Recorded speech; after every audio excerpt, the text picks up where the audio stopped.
నీ పేరేం పేరు? పద్మశ్రీ. మీ అక్క చెల్లె ఏడు చదువుతుంది అక్క?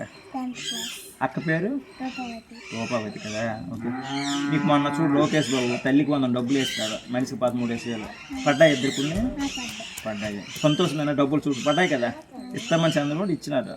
ఎప్పుడు కూడా మీ ఇంట్లో చెప్పాలా, తెలుగుదేశం పార్టీకి, ఏ పార్టీకి ఓటు వేయమని చెప్పాలా. ఓకేనా? సరే, థ్యాంక్ యూ. పేరు చుక్క సింహాచలం. పెన్షన్ ఎంత వస్తుంది ఇప్పుడు? 4,000 వస్తుంది. చూడు, 1000 రూపాయలు చేసింది చంద్రబాబు నాయుడే, 1000 నుంచి 2,000 చేసింది చంద్రబాబు నాయుడే. జగన్ నాకు వస్తే 3,000 చేస్తాను అన్నాడు. చంద్రబాబు నాయుడు 3,000 అన్నాడు, కానీ కొద్దిగా ఏమరపోటు వేయలేపను అందరం, అంతే కదా. వేసినారా? వేయలేదు.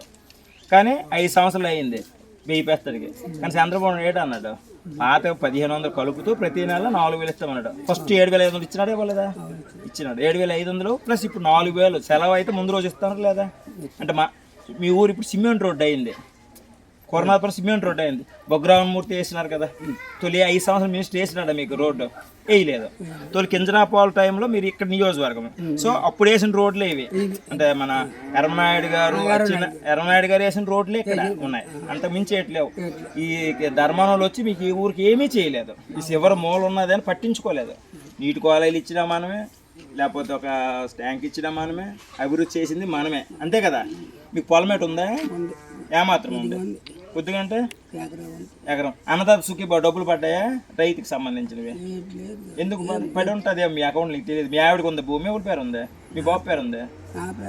నీ పేరు చెక్ చేసుకుని పడతాయి. గ్యాస్ ఇస్తారు కదా, గ్యాస్. పిల్లలు మనవులు ఉన్నారా? పెద్దోళ్ళు అయిపోయినారు. అదే చిన్నవాళ్ళు అయితే డబ్బులు వస్తాయి వాళ్ళకి కూడా. అంటే ఏమనుకున్నాం అన్నీ ఇస్తున్నాం, సరేనా? ఓకే, సంతోషమే కదా చంద్రబాబు నాయకత్వంలోనా?